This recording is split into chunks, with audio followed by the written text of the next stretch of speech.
And yet, here I am having written a self-help book. Thank you. Well done. Ooh, that's really loud. It is so nice to be here tonight, see a lot of familiar faces and new faces. Thank you to the Westport Library for making tonight happen. I'm thrilled to share the stage with two very creative people. We have Dr. Tasha Eurich, who is coming from Denver, Colorado. Tasha is an organizational psychologist, a researcher, a New York Times best-selling author. Her book can be found here at the Westport Library. It is also on Brene Brown's bookshelf, and Adam Grant, the famous Wharton professor, calls it one of the 3 titles that he recommends the most. How's my sound? Is it okay? Okay.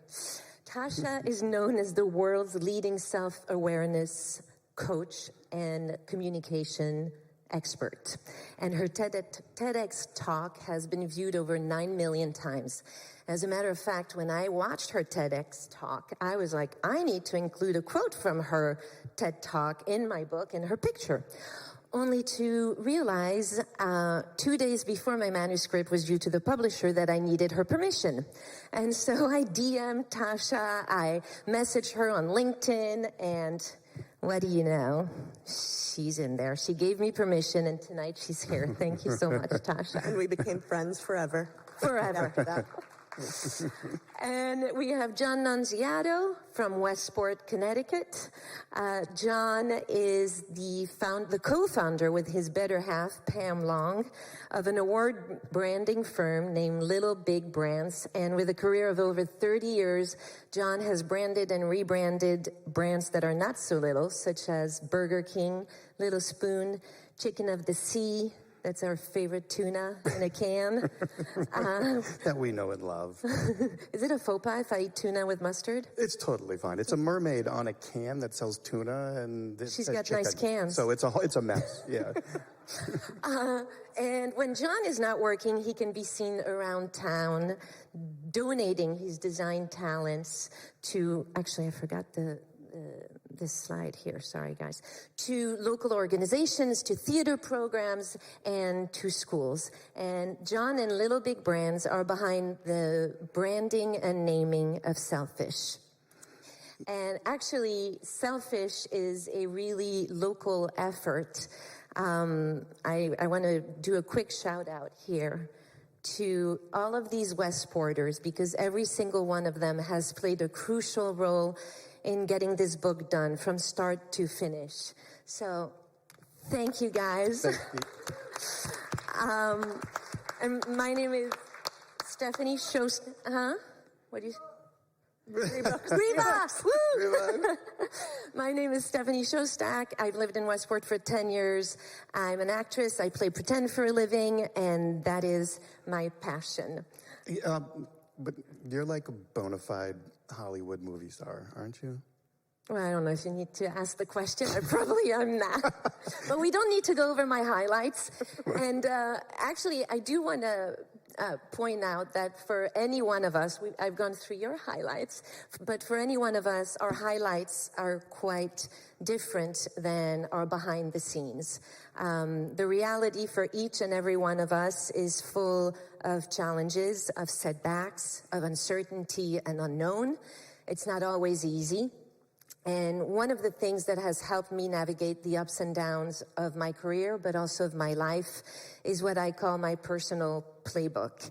And Selfish is an interactive workbook that will lead you in a journey of self-discovery to then create your own playbook that will hopefully empower you to embrace your individuality and thrive through adversity. Very quickly, what led me to write this book is my own journey with well-being. I began acting when I was 29 years old, ancient in Hollywood. There were a few encouraging ups, but there were a lot of downs. And for the first 10 years, I really hustled with not much to show for it. My friends actually thought I'd lost my mind. I mean, one of them asked my husband, what the heck is she doing? She thinks she's going to end up in Hollywood or something? Well, 10 years after hustling, I finally got a big break, and I signed with a big-time manager.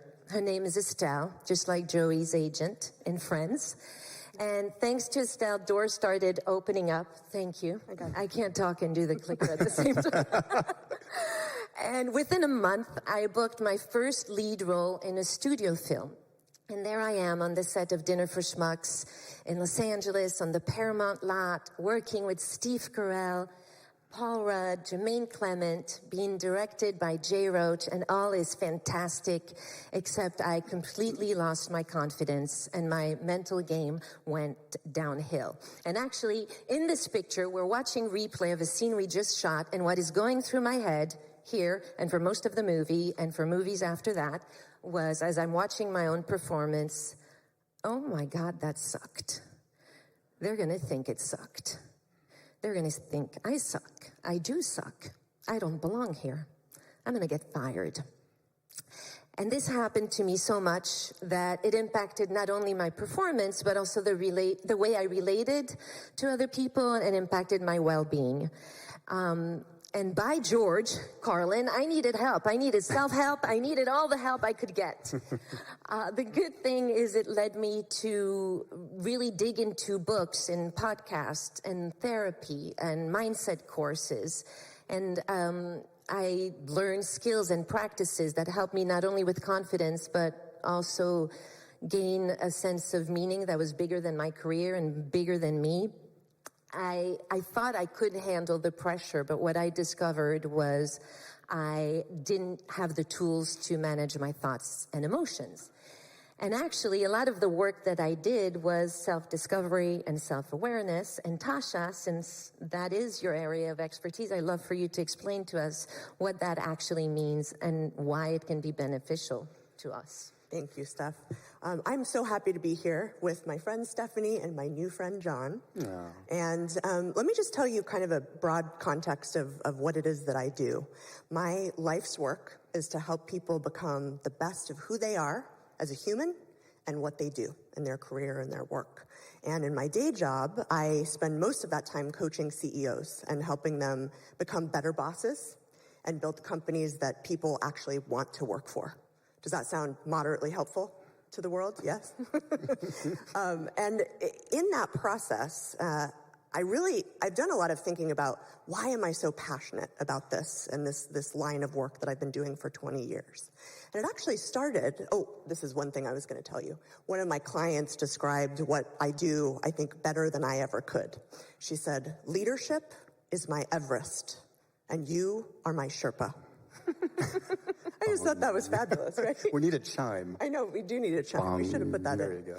But so my passion for organizational psychology started at a very young age. This is me and my mom. And when my mom had me and really was raising me as a single mom, she wanted to spend more time with me than her current job would allow. And she wasn't able to find a position that would let her spend that time with me. So she actually decided to start the first school in the country that trained, certified, and placed nannies in the homes of dual-earning families or single parents. And I got to see, literally on a daily basis, following her around as a 5-year-old, what leadership looks like. And I was able to learn that great leaders don't just transform their own lives, and in this case, our families' lives, but the lives of the 25 people that worked for her. So leadership was a drug, and I was hooked. And this is my mom. This is my mom going around the country and being on TV and talking about the fabulous work that she did. So one thing I've learned over this 20 or so years that I've been doing this is that we are all, no matter where we live, what we do, what our role is, on a journey of personal transformation. And we all, every day, wake up and we want to be what? Our best self. But there are so many things that get in the way of that, aren't there? So think about, like, on a daily basis, when you wake up in the morning, what are those barriers? What's getting in your way of being who you actually want to be? So I'm going to ask Steph and John, if you had to summarize that barrier in one word, what would it be?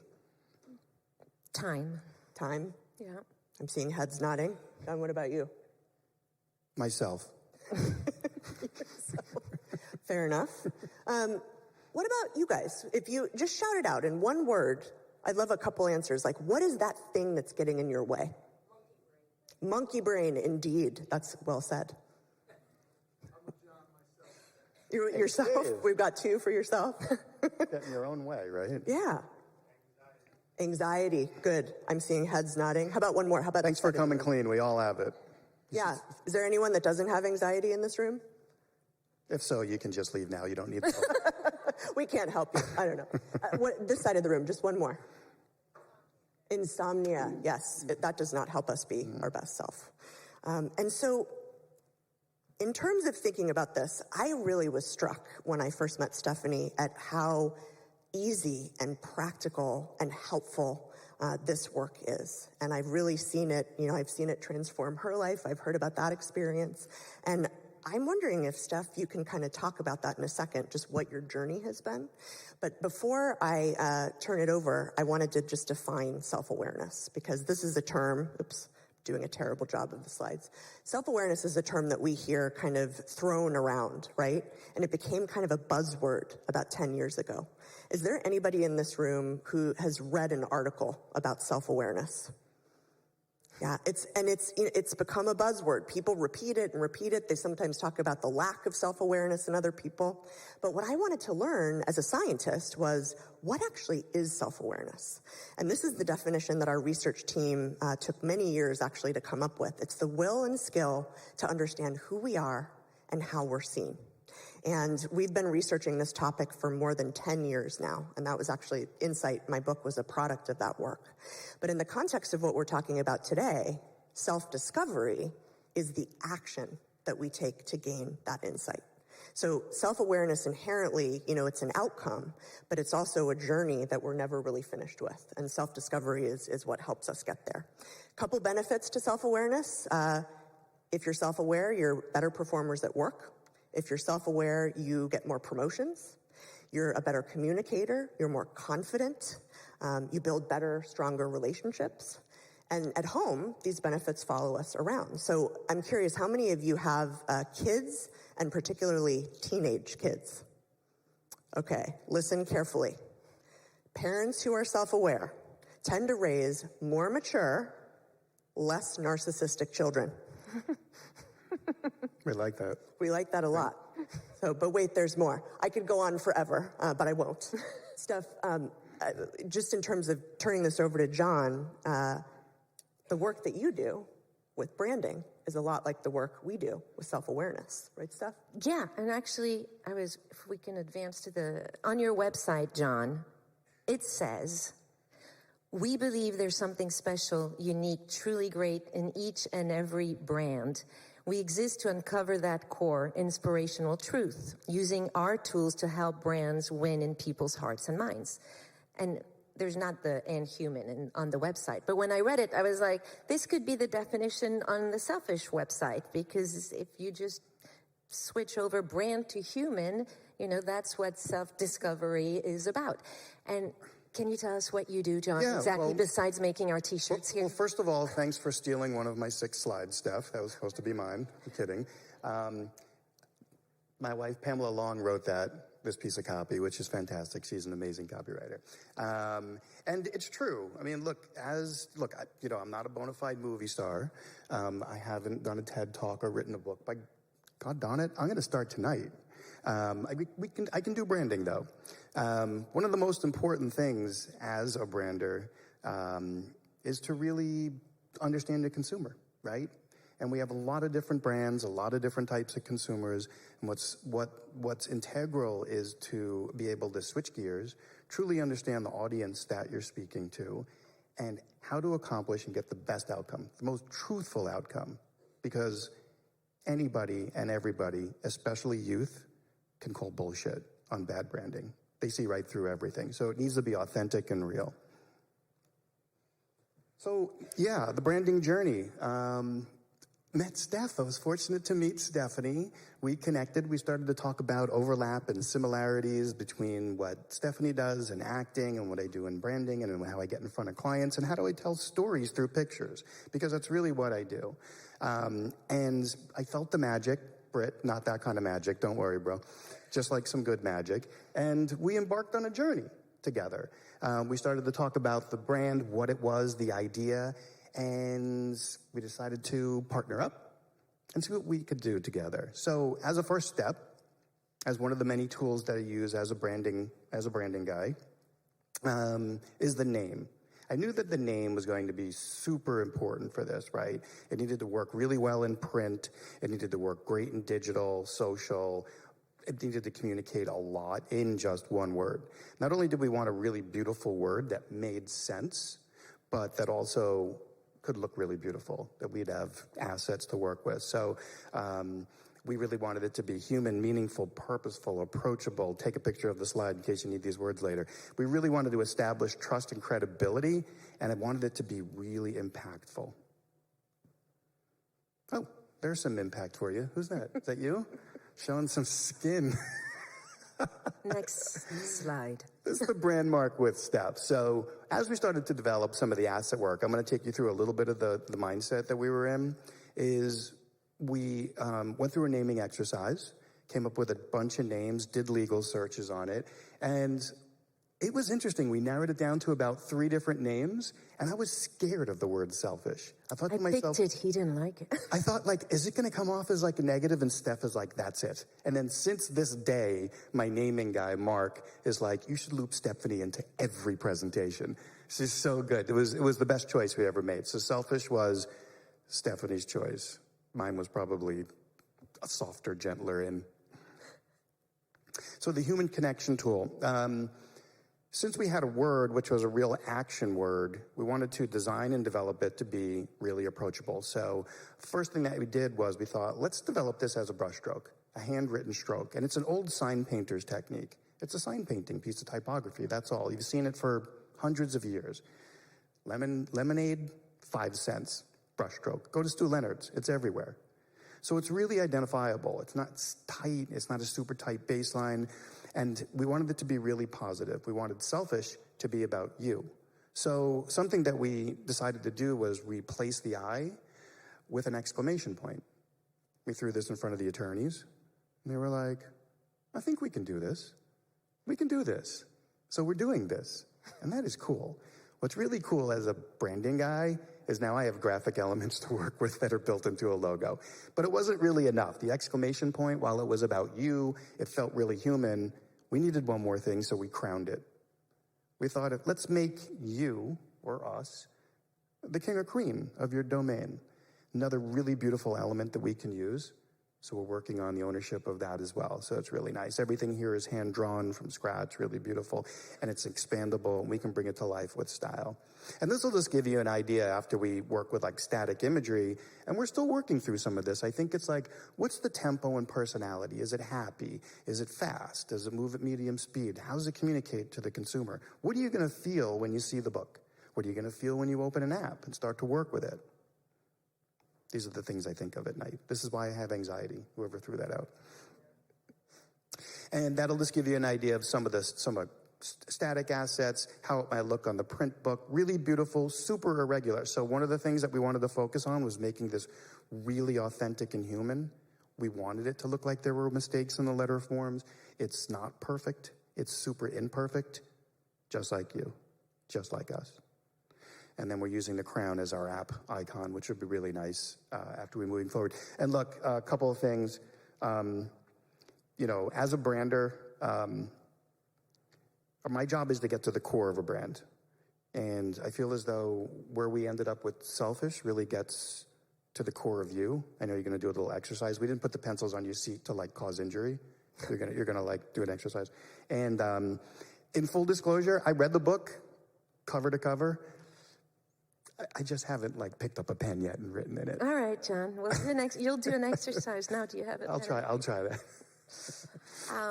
We'd love to guide you through an exercise from the workbook, and you won't have to share this with anyone. A big part of doing this kind of work, I think, that's important is to keep it private, because the second we share or we think we're going to share, we have a tendency to edit ourselves. So this exercise is called, this is our workbook session, and this exercise is called Who Do You Admire? So I'd like you to write down the names of 3 to 5 people who inspire you in your life. I don't know, I think we have a montage. Do we have a montage? We'll have a little montage playing up here just to like trigger some ideas for you? These people can be people from your own life. They can be famous people. They can be world leaders, athletes, musicians. They can be characters from your favorite movies, your favorite books. The coach who gave me this exercise had Batman as one of his person. You're not doing the exercise? Do the exercise. It's cool. You'll see. It's interesting. And as you are thinking, I'm going to just tell you why I encourage you to keep this private. I did this exercise on the Today Show, and Chanel, when she was about to share the person who inspired her, all of a sudden felt bad because Al Roker shared his person, and she was like, oh my gosh, mine is so much less cool than yours. So we're all the same. So just 3 to 5 people, and when you're done, look up. Do we have a montage? You have the next slide that helps him with the questions. I know, but do we have the... I think so. Oh, Yeah. cool. Okay. I think Is there's there music with that too? inspiration up there. Nice. And then you have your question. Yeah. But there's still... If you're done with the people you admire, ask yourself, why do they inspire me? What are the qualities and traits that they possess that I look up to? For example, I really love Mick Jagger because he inspires me in the way he performs. I think if you're blanking, there are attributes. Do you guys see the montage up there? Oh, okay, cool. So try to write 2 to 3 attributes for each person.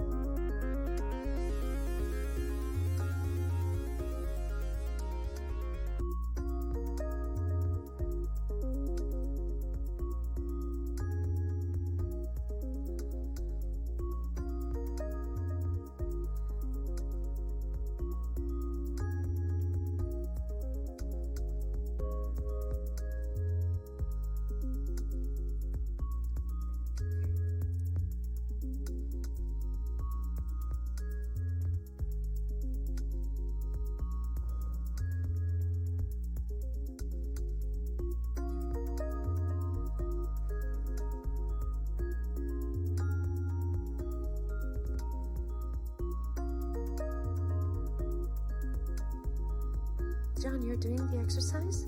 On my phone. Oh, you better.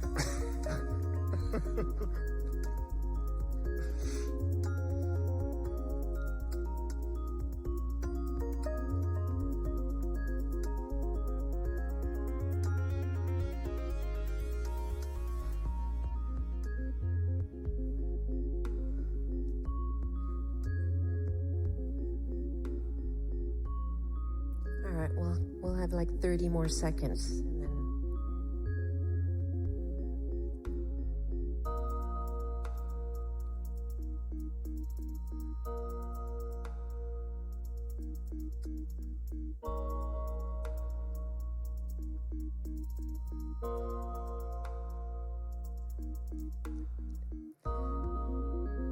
When you're done, look at all the attributes that you wrote down and circle the ones that repeat themselves.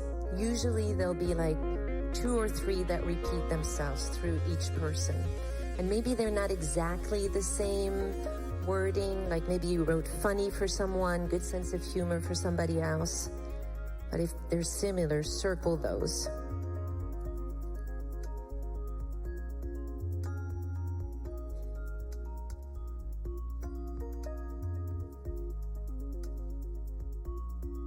Are we done?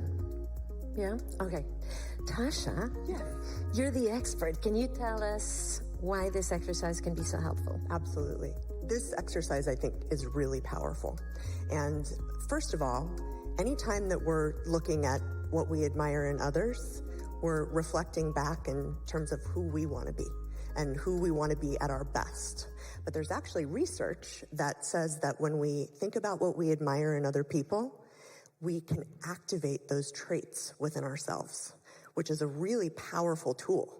If I'm about to get on stage and talk to 2,000 people, I could say, all right, in this moment, what would Beyonce do? And then I will feel Beyonce's power and courage and stage presence, and I will be able to get out there and kill the keynote. So I think this is a good tool for all of us, anytime we need a little strength. But we also wanted to ask you guys, what was it like to do this exercise? Just kind of think about what that experience was like, the experience of real-time self-discovery. I'm going to ask you, I'm not going to pick on anyone to tell us all of your deepest, darkest secrets. Maybe Stephanie in a second. But maybe just give, like, by a show of hands, this means it was easy as an exercise, and this means I found it challenging in some way. There's no right or wrong answer. I'm just curious. Hold them up, raise them high, raise them proud. I'm seeing some of this. Did anybody freeze up? Not be able to think of anyone? No. Do you have any questions? Actually, I'd be really... Why it was hard? Do you have questions or... Okay. Maybe you can save them for the Q&A portion. Yes. But this is a great example of, it's like a muscle, right? We've got to strengthen our muscle over time, and it feels weird and uncomfortable at first, but it starts to feel more natural and normal, especially when you have a playbook. So Steph, can you tell us a little bit more to just kind of expand on this process and kind of more on the insights that we can build from it? Yeah, and also this exercise for me is really useful when I'm going through, let's say, a tough period in my life, when it's easy to sort of slip out of our values or the values that we strive to live by, when frustration or doubt or anger can take over. I find that these attributes that you circle can be a point of focus and give me an anchor. And actually, the coach who gave me this exercise said, know that whatever you're going through in your life, if you express yourself a little more through those characteristics, you'll be a little closer to feeling okay. And that's been really useful to me. My biggest challenge doing all this work when I started about 10 years ago was I was gaining all this insight, but then I would forget it, let alone remember it. I would not remember it in a moment of stress. If I'm in the middle of an argument with my son. Is he here? I don't know if he's here. With my son because he's going to be late for school again, and then all of a sudden we're in a shouting match. I'm not going to remember the great parenting advice that I thought I would never forget. And you tonight, maybe you gained a little insight with this exercise. If not, I'm sure you have come through your own share of insight and guidance, maybe through some of these great books, or maybe by listening to podcasts, maybe by going to therapy, marriage counseling, maybe just going to temple or church and hearing your spiritual leader say something that really resonates with you, and you leave and you think, oh my gosh, I love this. I'm going to live by that from now on. I am never going to forget this. The reality is we don't remember these things because our memory is limited, and also because, and I heard this stat recently from a neurologist and a psychologist that said that within 15 minutes of waking up, most of us consume as much information on our phones as we did 50 years ago in 1 week. And all this bombardment of images makes it harder and harder for us to focus on the things that serve us well, on the guidance and insight that we are learning. Our minds are just getting hijacked by the busyness of our lives, by the ever-present technology, and it's impacting our whole life. It's impacting our peace of mind, our relationships, our productivity, our well-being, our sleep. So 6 years ago, I created a playbook for myself to quiet down the noise and remember all the insight and guidance that helps me in life. And actually, it was my husband's idea. The man is full of ideas, but honey, I get shit done. And the concept was, you know, sports teams and businesses all have playbooks with the strategies that help them pivot and react and to remind them of their mission, their values. And we just watched the Super Bowl. And I don't know if I know, Tasha, you're not a football fan. But for those of you who are, you know, Andy Reid's on the sideline. Every time you see him, he has his play sheet in his hands, and it's color-coded, and it helps him respond to whatever is going on the field. Imagine if you had your own playbook that would help you better respond to whatever is going on in your life. So these here are examples of playbooks. I created my own playbook. I have one that I watch every day. I have one before I go on the golf course. I have one before I act. You could have playbooks for all the areas of your life. And I try to start every day looking at my playbook before I connect with the rest of the world on my phone. And to give you an example of how I feel like I'm in a prison behind this microphone.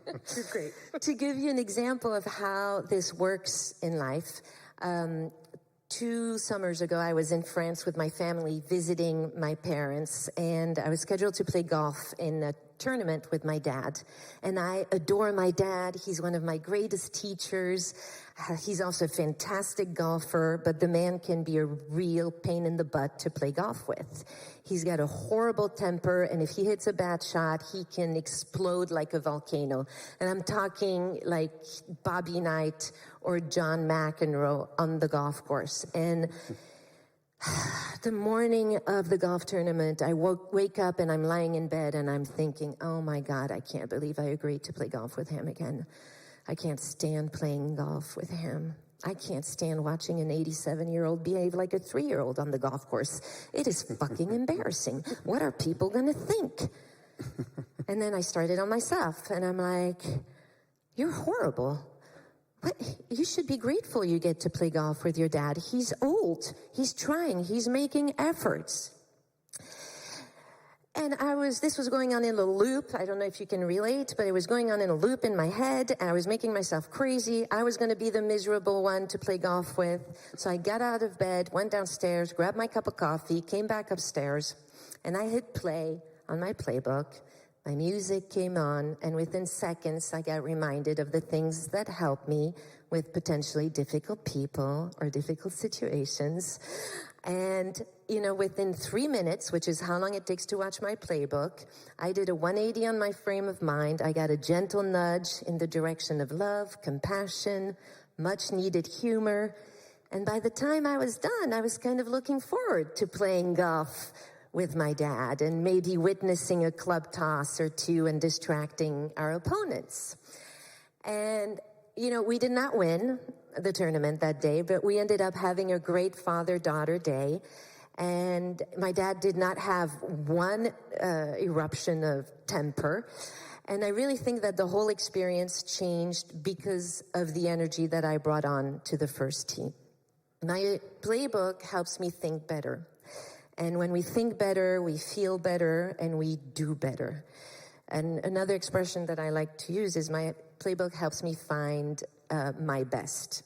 Finding your best is an expression used a lot by Coach Pete Carroll, formerly of the Seahawks. And at his last press conference, he said, I can't read, the essence... He said, you can read it, but he said the essence of being as good as you can, this is not good either, is figuring out who you are. If you don't do the self-discovery, then you don't have an opportunity to be your best. So my challenge to all of you is to do the self-discovery, create your own playbook with Selfish, and take time for yourself every day to reconnect to the best of who you are. You'll get to bring more of what you cherish and value to the world and those around you. And that's not selfish, it's self-ish. Before we go to the Q&A, any last words of wisdom, you guys? You know, let's see what's on the next slide. Gotcha. Oh, there you go. Yeah. So something that I'd really love for you guys to do, it's not like you need another app on your phone, but I need for you to put another app on your phone. Okay, because this is really built by people. And the app it's not designed to be super glossy and lead you through to trigger you or force you to develop your playbooks based on a style. What we actually really wanted was for this to be like, think of it like the drawer in your kitchen that just has you don't know why it has things like that in there, but they just go there.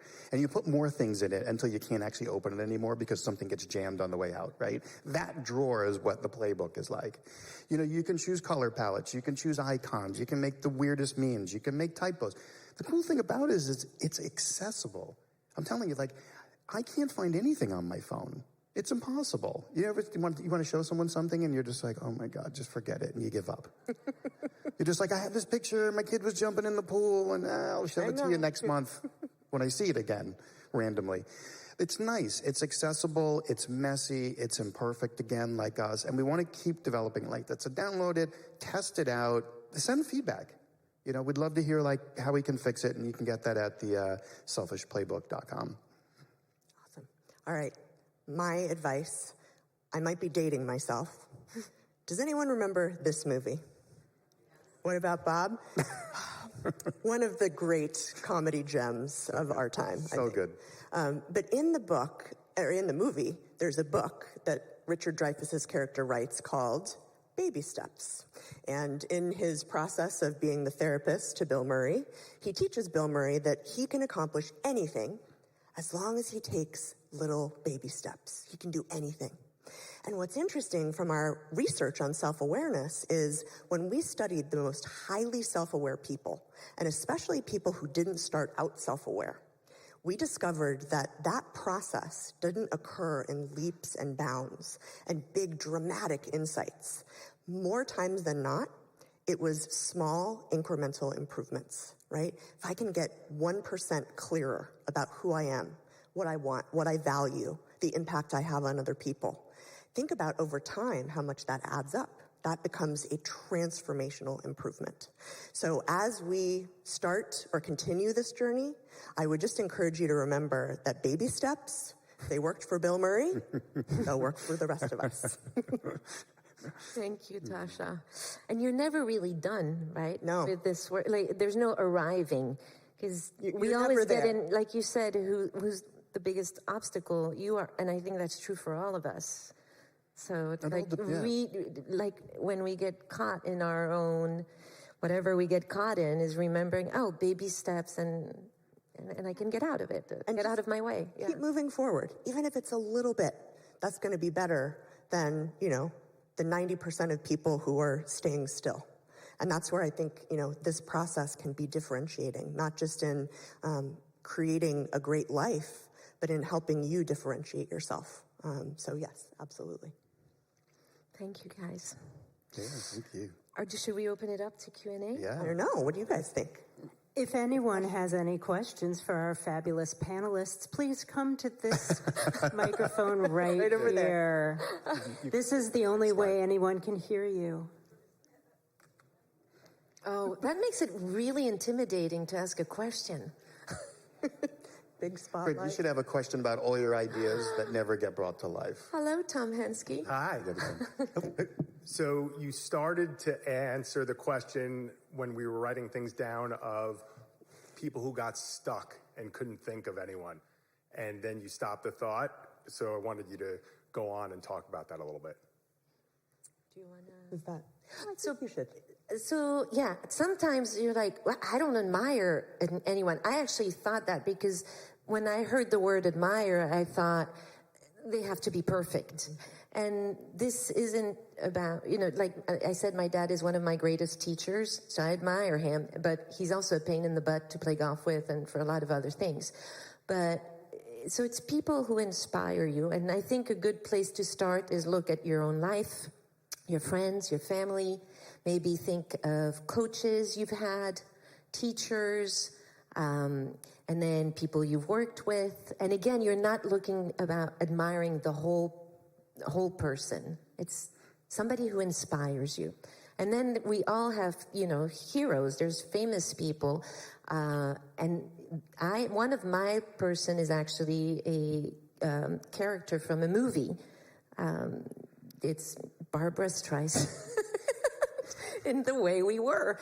And it's kind of embarrassing, but she's just a fighter in that movie. I don't really like Barbara Streisand, but she's a fighter in that movie. And I saw it when I was 14. And so you can look back in your life too. Oh, what were my favorite movies when I was growing up? Why do I love like that? And then you get your imagination going. Like you were saying, it's a muscle, right? Mm-hmm. So what do you want to add? No, I think you know, great. Because I didn't actually like do the workbook. I did the exercise. Yeah. So I want to run you through. So who I listed that I admire is my daughter, and she's 14.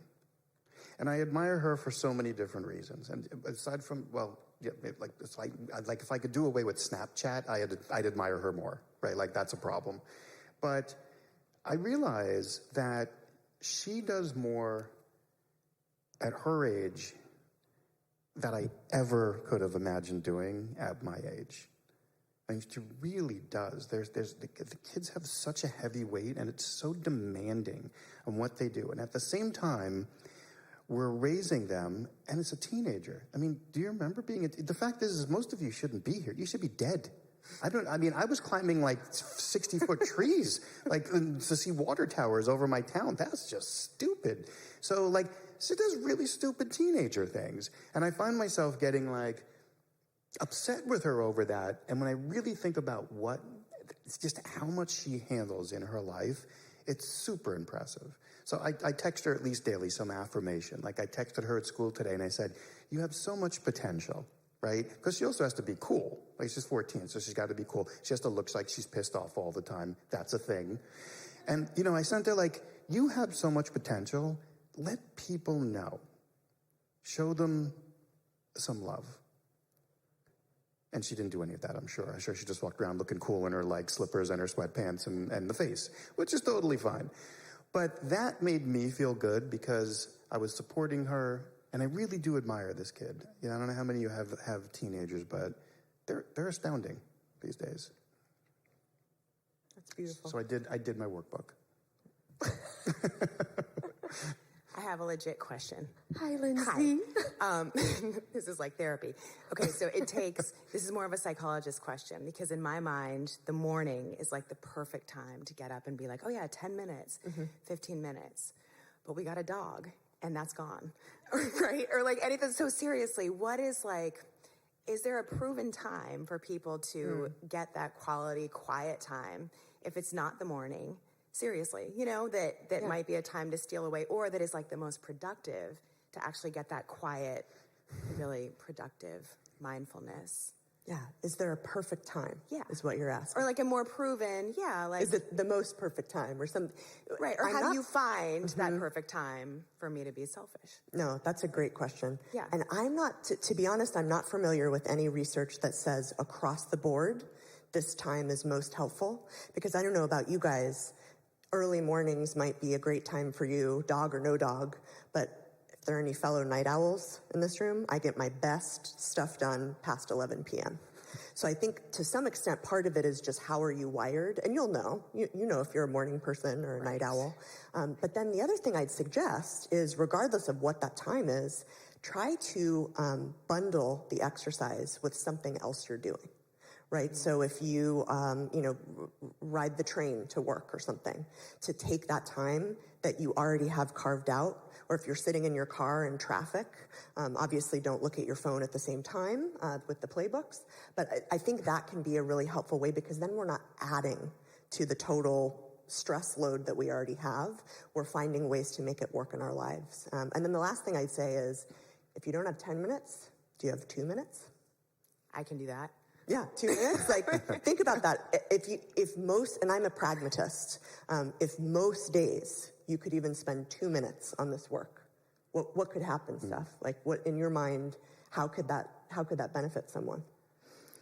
Right. I mean, I don't know about writing this, but yeah, 2 minutes to do anything, you'll build up on it. But also, somebody when I was I had the same question, and I was like, I'm not finding the time. And the kids were younger, and this was a meditation teacher, and she said, when do the kids come home from school? And I think it was 3. And she said, what about 2:00?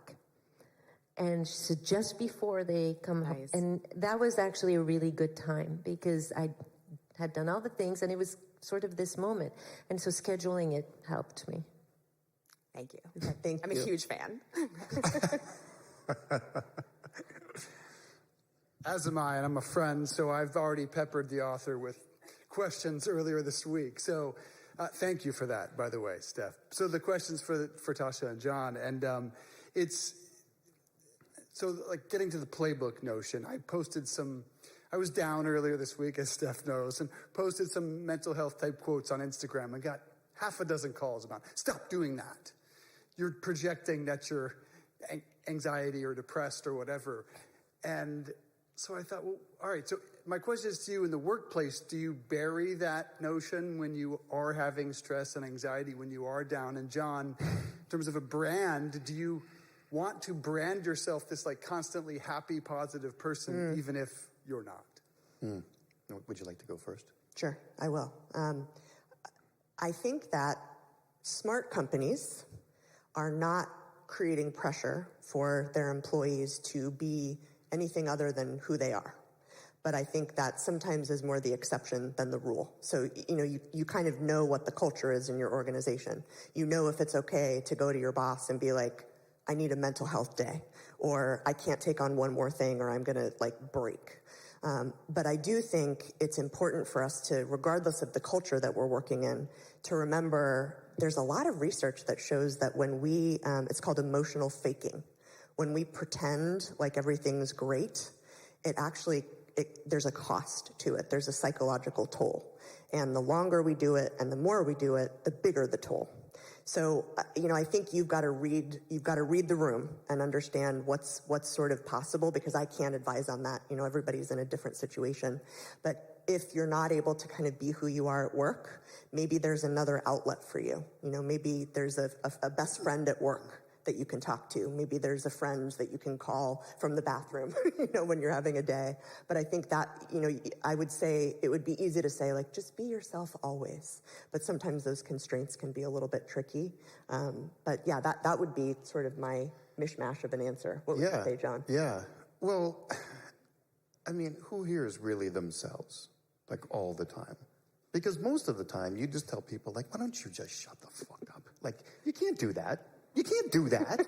You can't be in CVS and the person behind you, and you're like, could you just shut the fuck up? What you're saying, it's just so stupid. If we did that, we'd get shot. So you can't do that. So we are this pretend version of ourselves most of the time. Although in our head we're like that. I think you can brand yourself as being, I think you can be selective in the branding of yourself. For instance, within the industry, for a bunch of years, we established a business on calling bullshit in the industry, bullshit on just services that really were just overinflated. And that worked really well. Second, I think that there is an opportunity for people to share more. I think being vulnerable can be a brand right now. People really want to know. It's easy to hide anxiety. You can take medications for it. You can do all the different things that you do. Fidget in your seats, try to find photos on your phone, whatever it is. Escape into wherever you need to go. But, when you actually express to people, I kind of suffer from this. Or, these are the things that scare me. Or, I'm getting older and I need to express myself to somebody. Finding a few people, a good group that you can do that with, I would brand, call me. I'll give you a name, Selfish. Get your brand group together. Maybe it's a group that you just share about how vulnerable you are. I think there's something in it. I think we need to do more of it. I think youth does a lot of it. They overshare, which I think makes them a little bit insecure. But I think as adults, we have to start leading the charge for expressing to our youth, expressing to our friends, and expressing to our peers, our ages, what we suffer with, what it is. And you'll find that if you let one of the two little nuggets out, everyone else starts sharing back, and you'll just get closer to those people. There's no shame in sharing your vulnerability. So, I think we should do it more, and I think we should start right here with this app.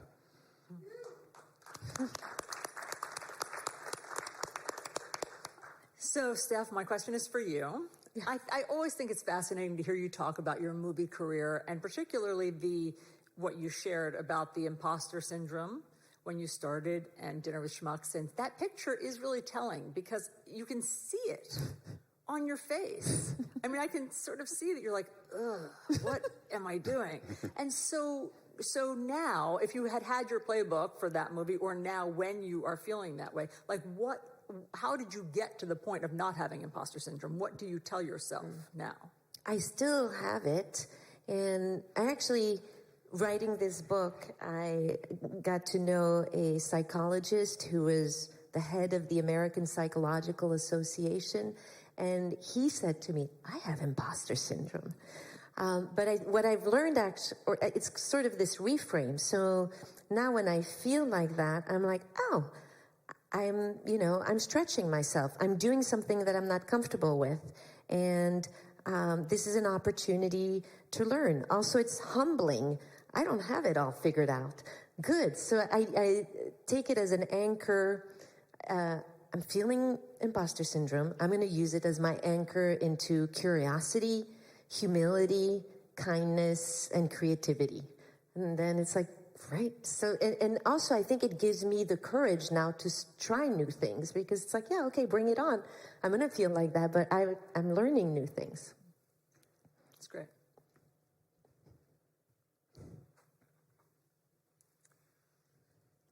Hi. Hello. I'm the person who got up from the audience said anxiety. Oh. And it's increasing as I gain skills, which is odd. But my main question is, I realize that the main thing that I'm anxious about is becoming someone different than I already am. And that's taken me a long time to understand. It doesn't make it any easier, but the evolution and the process is mystifying to me because I don't know who I'll become. And I'm afraid to become something that I don't know. I'm a spiritual teacher. I know about the unknown and all sorts of stuff, but I'm actually terrified of progressing into something that I don't know, that I can sustain, or that I won't like, or that won't be something different from what my identity tells me that I already am. It's like I have a static picture of myself. And it's not something that's talked about a lot, but it's what inhibits me, which is I don't know how to become somebody different because I don't know who that different person will be. I know who I am, but I don't know who I'll become, so I don't allow myself to become something different than I am. That's it. That's really interesting. Thank you so much for sharing that. Yeah, I'm processing that because there was so much depth to that.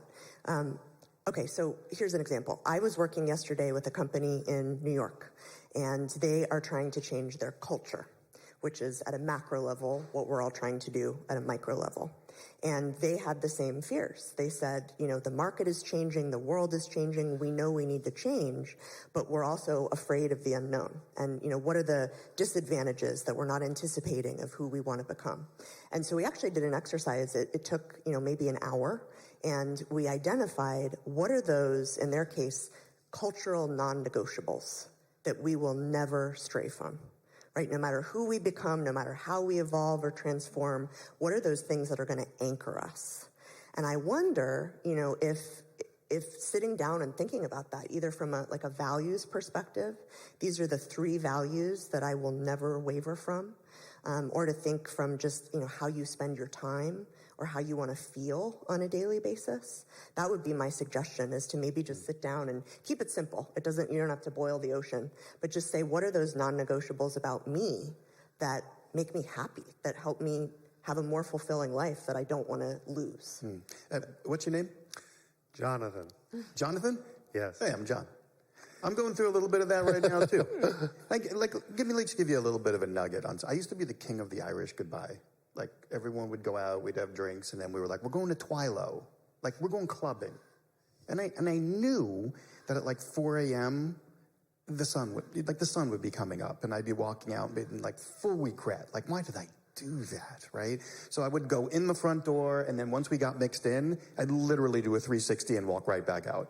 And then everyone would be like, where'd you go? We can't find you in the club. I'm like, I'm in a corner talking to somebody, and like fake it for a half hour. And then I got tired and went home. Here's the thing I would say about going into uncharted territory. You can always pivot and turn back. So I know it might feel like you're going to a new place, which you can if you want to. But guess what? You can turn right around and go back to where you are, and you can be like, I got a taste of it. It's okay. And you can always revisit it again. And then you can try a new door, and you can return again. So I would say, like, create the safe pocket for yourself now as your home base. And I would explore not just one, but multiples, because I feel like when you explore multiple avenues is when you don't get so caught up on that one thing. You know, I was fortunate in my life to know Mike Nichols, the director. And I used to say to him, like, how do you deal with the negative feedback? Like from a movie. You did a movie, it sucked. Like you did a couple that were just horrible. And some that were brilliant. And he said, oh, you know, I'm never really thinking about that because I have 5 new things in the hopper. Like, I have to have 5 things going at once in all different stages, or else I'll get super focused on, like, the bad reviews for the one movie. Like, I moved on from that a year ago. And I'm doing 5 things, and probably 4 of them are going to suck, and one's going to be good. So I feel like if you do that and you choose different paths, you kind of realize that some of them are going to be scary. I think a few are going to be like super weird, and then one might be kind of cool. But you can always turn around and come back. Because where you're right now, it's a good space. You're comfortable in the space where you evolved. So experiment a little bit, but don't be fearful. If I could follow up with something, and if it's too much time, you can say no. No, we're good. But in my opinion, people organize around love and where they can bond and where they can get recognition or belonging or connection. Mm-hmm. And unfortunately, a lot of people, me included, get recognition for being unsuccessful or being incompetent or being not disturbing or a whole range of things. And so to move out of that is dangerous, right? To have the fulfilling life that you're all talking about, it takes self-help books take for granted that we all want to be fulfilled. But a lot of us unconsciously want to be unfulfilled because that's where we get our love, if that makes any sense to you. Mm-hmm. It's not talked about a lot, but it's a little more difficult to move through that to feeling like you deserve fulfillment and that that's the person you can be when the family and the relationships that you've suffered through up to this point tell you that you only get connection for not disturbing people, for not exercising your vision, for not implementing the gifts that you have, because that'll disturb the bonds that you've known. I just wanted to say, I think it's really brave for you to share this, and any time of our life when we feel we're on unstable grounds and we know that where we are is too painful and we need to move from there. It's the scariest thing, but it takes bravery, and this sounds cliche, but we only have one life, so even to be aware that change is needed, and maybe you don't need to figure out what that change is, and to figure out what it means for you, you know, belonging to yourself first. And that's where I think this work of self-discovery and self-awareness is, finding the new definitions of what success, and I don't mean success, material success, but fulfillment means to you, and not what other people are thinking. And maybe you're going to find some similar things. Thank you. Thank you. Thank you. Thank you. I would like to thank Stephanie, Tasha, and John this evening. How about you all?